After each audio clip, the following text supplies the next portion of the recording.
The Kuki Insurgency. Origins, grievances, and aspirations. Introduction.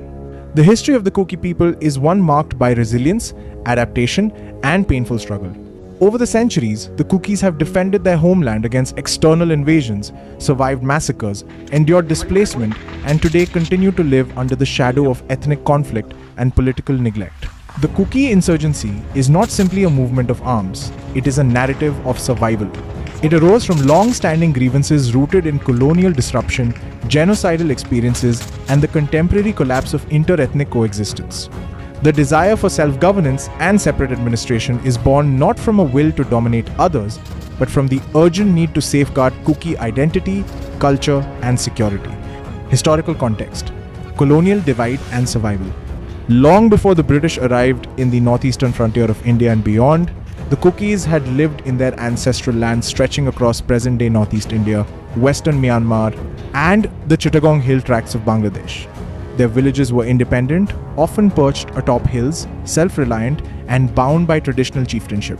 They were not strangers to conflict. The constant threat of raids and territorial encroachment had shaped a culture of defense and vigilance. Every Kuki household was known to keep a thinang, a handmade single-barrel firearm, a symbol of readiness to defend land, people, and way of life. When the British forces entered the Kuki-inhabited hills in the 19th century, they encountered a community with a fierce reputation for resistance. The Kukis launched what became known as the Kuki Rebellion of 1919, resisting colonial intrusion. However, as with many other tribal communities, the British employed the policy of divide and rule. The arbitrary colonial boundaries divided Kuki ancestral lands into three modern states: India, Burma, now Myanmar, and East Pakistan, now Bangladesh. What had once been a unified cultural and territorial space was fractured into political units that ignored ethnic continuities. This partitioning was more than a cartographic inconvenience. It created a situation where Kukis became minorities everywhere and masters nowhere. Their aspirations and grievances were diffused across three sovereign states with no central voice to speak for them. This dislocation set the stage for future insurgencies, as the people sought to recover a sense of unity, integrity, and recognition. The Kuki Genocide of 1993-1995 and the Joupi Massacre, the early 1990s, brought one of the darkest chapters in Kuki history. From 1993 to 1995, Kukis became victims of widespread violence carried out by the Tanghul-led NSCN-IM, a Naga insurgent faction pursuing the dream of Greater Nagaland.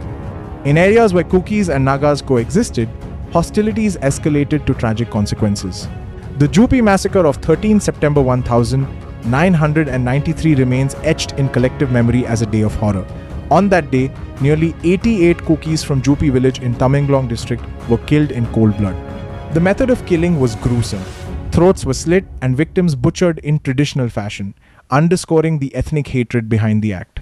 In neighboring villages such as Gelnel, Santing, and Nungthut, more than 20 others were massacred, bringing the death toll of that single day to over 100.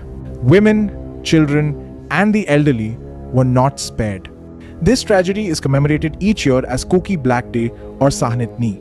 For the community, it is not a day to foster revenge, but a day of mourning, reflection, and prayer. In villages and towns across the northeast and beyond, candles are lit and vigils are held, reminding the younger generation of the cost their people have borne in blood. The genocide of the 1990s cemented the Kuki conviction that survival could only come with organized self-defense and a political voice strong enough to prevent repetition of such atrocities. The 2023 violence and ethnic cleansing in Manipur, 3 decades later, tragedy returned to the Kuki community, this time in the form of the Manipur ethnic violence of 2023. The spark was the demand for scheduled tribe status by the Maitai community, who form the majority in the Imphal Valley. The prospect of extending tribal benefits to the Maitais, particularly land rights in the hill areas, was seen by Kukis as an existential threat. What followed was violence of a scale unseen in the state for decades. By mid-September 2023, more than 175 people had been killed and thousands injured. Entire villages were razed. Over 4,700 houses and nearly 400 religious places were destroyed. including hundreds of churches belonging to the Kuki community. Women were paraded naked and subjected to sexual violence, incidents that shocked the conscience of the world. The police were accused of inaction, prompting India's Supreme Court to intervene. Armed militias such as Arambai, Tengol, and Maitai Lipun emerged as enforcers of ethnic terror. Their actions, combined with allegations of state complicity, fueled the sense among Kukis that the violence was not spontaneous but systematic. Tribal organizations filed petitions in the courts, describing the events as an ongoing ethnic cleansing. The violence displaced nearly 60 people, forcing Kukis into relief camps that lacked proper sanitation, clean water, or security. Camps became symbols of both resilience and abandonment.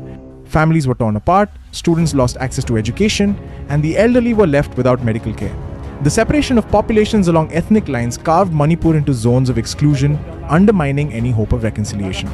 In response, Kuki civil society groups such as the Indigenous Tribal Leaders Forum and the Committee on Tribal Unity mobilized to provide relief and raise political demands. In October 2024, the Kukizo Council was established as a platform to unify leadership and coordinate welfare and resistance. The repeated cycles of victimization had made clear to the Kukis that survival required political reconfiguration.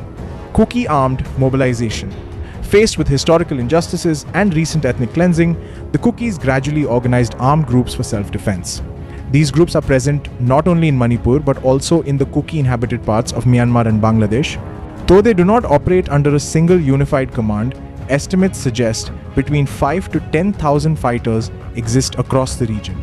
These fighters are not an aggressive army seeking conquest. They are structured around the principle of protecting families and villages. When war threatens, they stand together, irrespective of their geographical location. The existence of these groups reflects both the insecurity of the Kukis in their current circumstances and their determination not to be erased from history. The Kukis emphasize that movement within their ancestral territory, whether in India, Myanmar, or Bangladesh, cannot be branded as infiltration or illegal migration. For them, borders drawn by colonial rulers are arbitrary lines, cutting across a homeland that predates modern states. To label them outsiders in their own land is to deny history itself. The Kuki demand for a separate administration.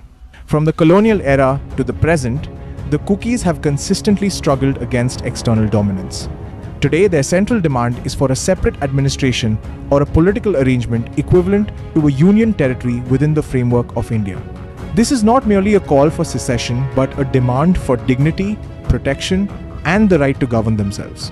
Such an arrangement would ensure that tribal land is protected, cultural identity is preserved, and decisions affecting the community are made by their own representatives. It would also provide mechanisms to safeguard against repeated cycles of ethnic violence, displacement, and systemic marginalization. The demand also reflects a broader truth, that the Kukis, like many indigenous peoples, seek freedom not in the abstract, but in the concrete realities of security, livelihood, and cultural continuity. They do not aspire to dominate others, they aspire to survive as themselves. Conclusion: the Kuki insurgency is the cumulative outcome of centuries of struggle.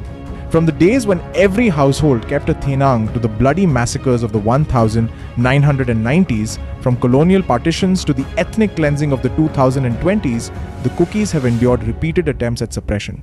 Yet their spirit remains unbroken. Their demand for separate administration must be understood in the context of their lived experiences. It is not born of aggression, but of necessity. The Kukis have shown that they can forgive, commemorate with prayer, and live in peace when their rights are respected. But they also demonstrate that without structural protection, they will continue to suffer cycles of violence. As Manipur and the surrounding regions continue to grapple with instability, the voice of the Kukis cannot be ignored. Their story is a testimony to the resilience of a people who have been partitioned, persecuted, and displaced, yet continue to stand in defense of their land and identity. Disclaimer: this article is a research-based narrative intended for informational purposes only. It neither endorses nor promotes any armed or political movement. It is based on publicly available reports, testimonies, and historical accounts as of 2025. Conflicts are fluid and situations may change rapidly. Readers are encouraged to consult updated and credible sources for the latest developments. Issued in the name of Zalengam Media for the purpose of documentation and awareness.